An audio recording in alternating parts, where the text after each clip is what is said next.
Savoir et comprendre les plus récentes nouvelles qui nous touchent. Oui, c'est forcément ce qu'on surveille, toute cette saga des tarifs. Mais hier, officiellement, le président a confirmé, donnant sa parole, qu'il a l'intention d'implanter ces tarifs. Oui, et c'est dans moins de 24 heures, Mario. Donc, le 1er février, samedi, que Donald Trump a l'intention de les appliquer. Des tarifs de 25 % tant sur le Canada que sur les produits en provenance du Mexique. Ça a eu instantanément des impacts sur les marchés boursiers, entre autres, des actions, que ce soit General Motors, que ce soit Ford. On a vu dans la courbe, à partir du moment où Trump a annoncé ça, ça a piqué, ça a remonté un petit peu en fin de journée. Même chose pour le dollar canadien. Maintenant, dans le Wall Street Journal ce matin, c'est, je dirais, dans les articles qui ont été pondus là-dessus, c'est le plus révélateur. Il y aurait 3 scénarios sur la table. À savoir, bon, le premier, des tarifs de 25 % surtout dès samedi. Mais en coulisses, il y a plusieurs conseillers proches du président Trump qui essaient un petit peu de le raisonner, là. Et il y aurait 2 autres scénarios possibles, c'est-à-dire des tarifs de 25 % sur des secteurs ciblés, comme l'aluminium, comme l'acier par exemple. Et le troisième scénario, c'est il annonce des tarifs samedi. Il y a une période de grâce par la suite pour permettre la négociation, Mario. Donc, des tarifs non applicables le jour 1. Là. Des tarifs avec une date future d'entrée en vigueur. Bon. On est toujours dans ce qui serait, dans le fond, c'est une autre forme de la menace. Là. C'est une menace, mais avec... t'as encore un fusil sur la tempe, mais en plus, on t'a montré qu'il y a une balle dans le barillet. Là. C'est un peu ça. Ouais, c'est bien. La date d'entrée en vigueur est placée, donc la négociation devient encore plus corsée.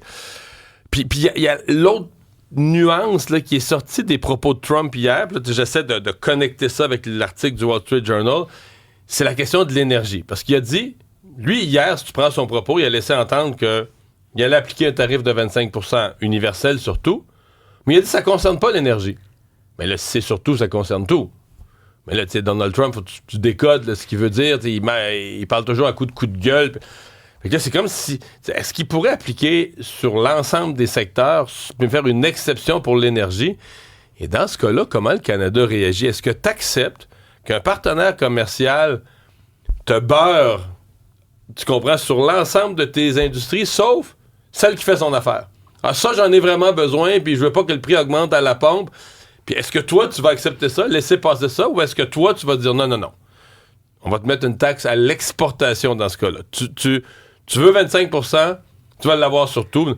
Mais là, imagines-tu la réaction de l'Alberta, de Danielle Smith, si l'Alberta va proposer de se séparer du Canada puis de devenir le 51e État.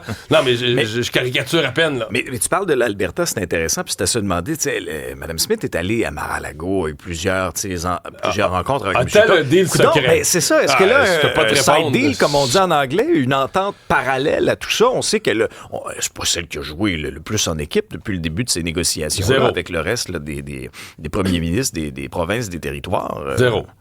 Zéro. Ouais, on le sait pas. Est-ce qu'il y a un deal secret? Le mot le dit, il serait secret.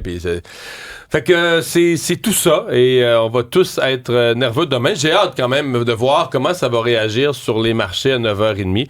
Le dollar canadien, quand même, il a perdu... Tu sais, il s'est pas effondré. Il a perdu 1,5 de 1%. Mais...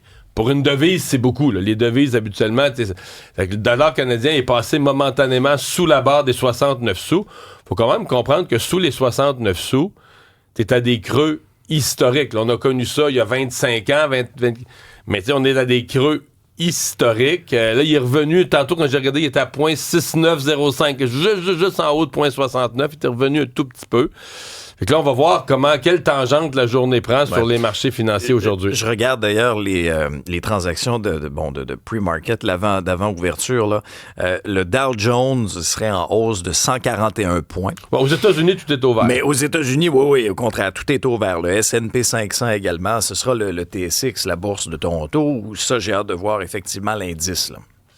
Ça va donner. Ouais. Oui, nos gouvernements, évidemment, et nos premiers ministres retiennent leur souffle, se disent toujours prêts à réagir. Oui, toujours prêt. C'est l'approche aussi. On a senti M. Legault là, qui était quand même très prudent dans ses déclarations. Il était sur la Côte-Nord, a visité l'aluminerie Alouette. Et lui, il dit, tant qu'il n'a pas signé de décret, officiel. C'est des déclarations. On a même commenté, moi je trouve qu'on avait commenté possiblement avant la déclaration là, de M. Trump qui avait vraiment identifié le 1er février, parce que j'avais l'impression qu'à Québec, on n'avait peut-être pas compris cette déclaration-là avant de faire justement la nôtre. Maintenant, quelle sera la réplique? Aujourd'hui, ce qu'on va surveiller, il y aura une rencontre du premier ministre Justin Trudeau avec justement les membres du Conseil des relations canado-américaines. Il y aura une allocution également là, du premier ministre. Si je ne me trompe pas, il s'adresse à la presse à 9h30. Là, donc, on va en savoir un peu plus sur les intentions immédiates de Justin Trudeau. Tu parlais de l'aluminerie Alouette où était François Legault. Il a fait quand même un rappel intéressant.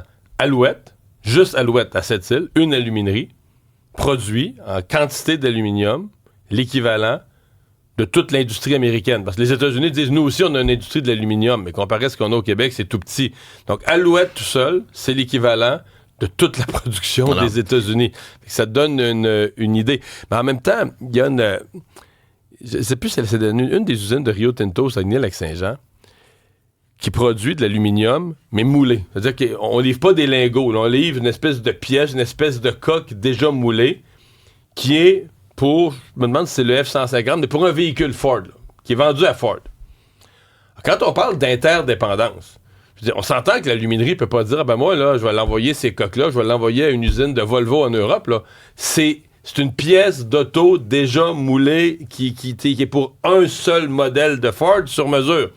Ford, à l'inverse, Ford, ils peuvent pas fabriquer. Je veux dire, si, mettons, t'arrêtes de livrer, là, ben, tu fermes la chaîne de montage. Je veux dire, une pièce d'un morceau de la coque en aluminium, si tu l'as plus, tu fais plus de véhicule. Alors, c'est tellement interrelié entre le Michigan, entre l'Ontario, pour l'industrie automobile. Mettre 25% là-dessus, c'est augmenter le prix. Point à la ligne. Il n'y a aucun remplacement possible, aucun déplacement possible. C'est des gens qui sont complètement dépendants d'un de l'autre. On a un deal, je te fais ta pièce, je te la moule comme tu la veux sur mesure. Fait que tu sais, c'est ça la situation. Mark Carney qui fait une grande sortie ce matin. Ah oui, et nos collègues de TVA Nouvelles ont appris que Mark Carney a l'intention d'abolir immédiatement la taxe carbone s'il devient premier ministre en mars. Selon M. Carney, c'est une taxe instaurée par le gouvernement Trudeau qui divise trop les Canadiens. Donc, conséquence, on doit la remplacer. Et pour le candidat à la chefferie, il compte offrir des incitatifs pour récompenser des choix plus verts, là, plutôt que la taxe carbone. Par exemple, ça peut être l'achat d'une voiture électrique ou d'un appareil électroménager moins énergivore. Or, là, on s'aperçoit que dans le fond... Même son gouvernement libéral est en train de couper les il n'y a plus de subvention, là. La subvention de 5 000 $ du fédéral, là, on n'a plus d'argent. Là. Mais essentiellement, son programme, c'est celui de Pierre Poilievre. Là. Oui, puis... Couper axe de taxe, couper la taxe, puis la remplacer par des incitatifs. En tout cas, à ma connaissance, c'est le programme de Pierre Poilievre. Oui, alors c'est à 10h cet avant-midi en provenance d'Halifax. Est-ce que il y a deux façons de voir ça. Est-ce que Pierre Poilievre va pouvoir dire « j'ai eu raison sur toute la ligne » ou est-ce qu'il vient de se faire voler son programme par les libéraux? Son slogan? Son slogan, hein, toi qui es amateur de slogan. Je sais. Le seul chef qui a le gros bon sens. Le gros bon sens. Il y a juste le prochain slogan. Ouais, sauf que ça, M. Carney, le gros bon sens. C'est Trump qui a volé. Le Trump qui utilise ça de plus en plus, le gros bon sens. Donc, le gouvernement du Québec qui a déposé hier sa propre approche en matière d'intégration des immigrants. Vous allez me dire, c'est passé dans le beurre, peut-être un peu à la suite des annonces de Donald Trump. Tout passe dans le beurre. Oui, alors je trouve que c'est quand même important de le souligner. Il y a plusieurs données intéressantes là, dans ce qu'a présenté le ministre Jean-François Roberge. D'abord, Québec pourrait mettre fin au financement des écoles religieuses. C'est un contrat social, essentiellement, ce nouveau projet de loi-là, qui veut définir le modèle d'intégration qu'on propose aux nouveaux arrivants. On veut miser sur le respect de l'égalité homme-femme, le français comme langue commune, la laïcité, une loi cadre qui veut aussi mieux encadrer les organismes financés par l'État. Et il y aura un volet culturel aussi, où les fêtes, les festivals, financés par des fonds publics, vont devoir faire une place à la culture majoritaire. Alors, que ce soit en ouvrant la porte à tout le monde, l'ensemble de la population, en intégrant la culture québécoise. On a révélé aussi dans ce point de presse-là, Jean-François Roberge a dit que le fameux test des valeurs pourrait être revu en fonction de ce nouveau modèle d'intégration-là. Mais ce qu'il faut surtout y voir, c'est la première fois en 50 ans que le Québec répond au multiculturalisme Oui, canadien. de Parce Trudeau que Pierre père. Elliott Trudeau, il y a 50 ans, lui a établi c'est quoi l'immigration, la vision de l'intégration ou de la non-intégration des immigrants. Parce que le multiculturalisme, essentiellement, c'est de dire, mais il ne peut pas avoir d'intégration. Il n'existe pas, ça n'existe pas la société d'accueil. Là, tu comprends? C'est une juxtaposition des cultures. Il n'y a pas de société d'accueil puis quelqu'un qui doit s'y intégrer. Alors là, le Québec apporte sa réponse.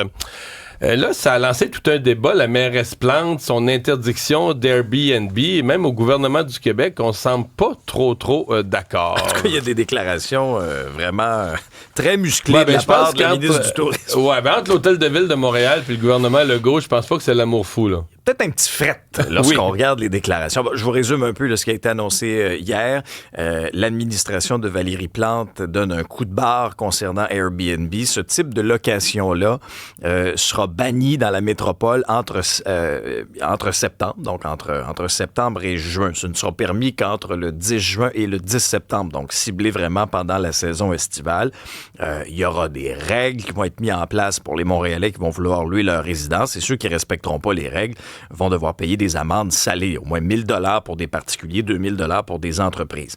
Je vous fais entendre coup sur coup 2 déclarations. La déclaration de Valérie Plante et la réponse un peu plus tard de la ministre du Tourisme, Caroline Proulx. C'est maintenant les propriétaires contrevenants qui devront se justifier. Ça sera plus sur les épaules de la Ville de Montréal. Ça va ramener le Far Web, ce qu'on avait freiné avec la loi 25. Ça met à risque la réputation de la Ville de Montréal. Ça met à risque les touristes. La mairesse Valérie Plante cherche un coupable pour son inaction à monter du logement. Je pense pas qu'une ministre peut être confortable que sa loi soit autant bafouée.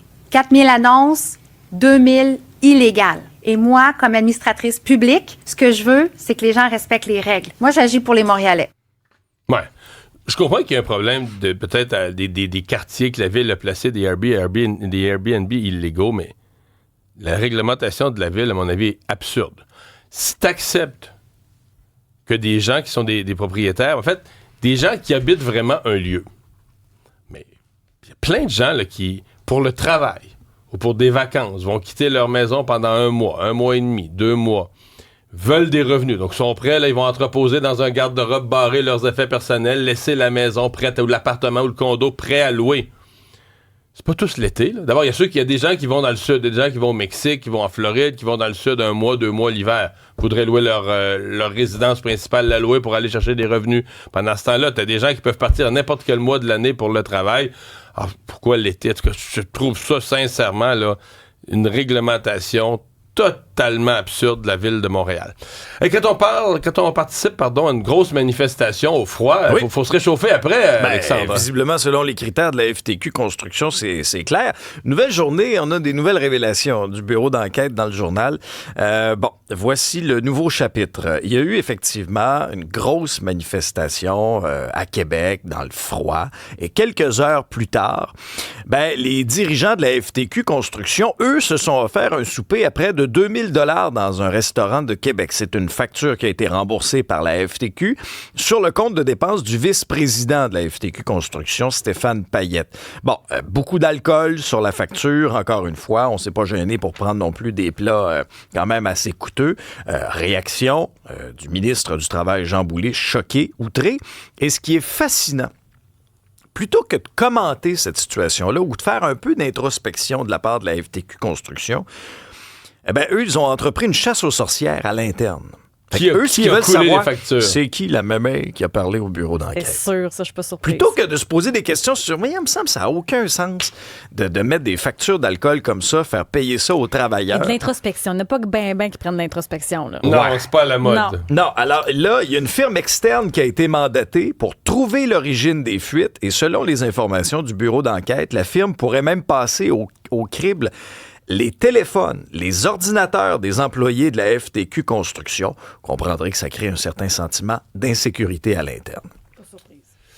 Isabelle, décès d'une grande chanteuse. Marianne Faithfull, icône britannique qui a été associée longtemps aux Rolling Stones, est décédée à 78 ans à Londres. Celle qu'on a connue, qui s'est fait connaître au fait avec la chanson I Still Go By.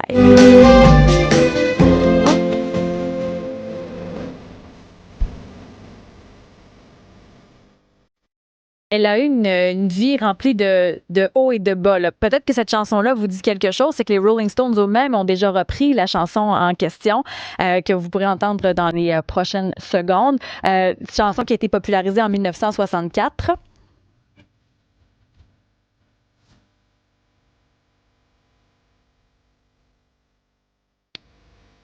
Elle a survécu à des surdoses, tentatives de suicide. Elle a été sans abri par moments. Elle a eu des problèmes d'alcool. Elle a surmonté un cancer, une hépatite. Je connaissais pas toute sa vie. Quand tu dis qu'elle a eu des hauts et des bas, rock'n'roll, comme on dit. C'était très, très, très difficile. Au fait, elle s'est fait connaître dans les années 60 par le producteur des Rolling Stones. Elle a été la conjointe de Mick Jagger à la fin des années 60. Par la suite, ça a été plutôt compliqué. Là. Lorsqu'elle a découvert la drogue, justement, ça a été assez compliqué, merci. Elle a écrit plusieurs chansons marquantes, mais ce qui a relancé sa carrière après les différents déboires, c'est l'album Broken English en 1979. Après, elle a été comédienne, elle a été chanteuse, elle a eu une grande carrière. Mais quand elle a sorti Broken English, elle est retombée dans l'enfer de la drogue à New York encore. Elle a joué dans les opéras de Pink Floyd, entre autres. Elle a collaboré avec plein d'artistes. Elton John, Metallica. En 2016, elle a foulé la scène l'année suivante, les attentats du Bataclan. Donc, ça a été toute une vie pour elle, une survivante, on peut dire. Des montagnes russes là, de succès et de misère. Complètement. Puis on peut dire que ce qui la démarquait, c'est son grain de voix. Là. Celle qui avait eu une laryngite, ça a brisé sa voix un petit peu, mais ça l'a rendu rauque. Il y avait un grain de voix complètement unique. Donc, c'est une vie qui a été, on peut dire, rocambolesque, mais qui a marqué les esprits. D'ailleurs, il y en a plusieurs qui lui ont rendu hommage, dont Mick Jagger, Keith Richards aussi, où elle a collaboré de longues années avec. C'était facile pour le Canadien hier soir. Non. Le pire du pire. Là. C'était la soirée Marc-André Fleury et honnêtement... Le Canadien a eu de la classe. Là. Ils ont donné un blanchissage. Ils ont même pas essayé de marquer. Non. 19 tirs, mais vraiment ce qui retient l'attention au-delà du score, effectivement, qui n'est pas très avantageux pour le Canadien. Une 4e défaite de suite. C'est vraiment là... La soirée riche en émotions pour Marc-André Fleury, qui est un chic type dans la vraie vie, qui a été ovationné pendant l'hymne national, ovationné d'ailleurs pendant le match, notamment lorsqu'on a présenté une vidéo de sa brillante carrière, on l'a senti quand même ému, touché par ça. Après le match, j'ai aimé aussi le fait que les joueurs du Canadien soient allés le rencontrer, soient allés le voir à la fin du match. Il y a eu aide d'honneur et on lui a décerné d'ailleurs la première étoile de ce match-là. C'est un peu la tournée d'adieu de Marc-André Fleury dans la Ligue nationale de hockey.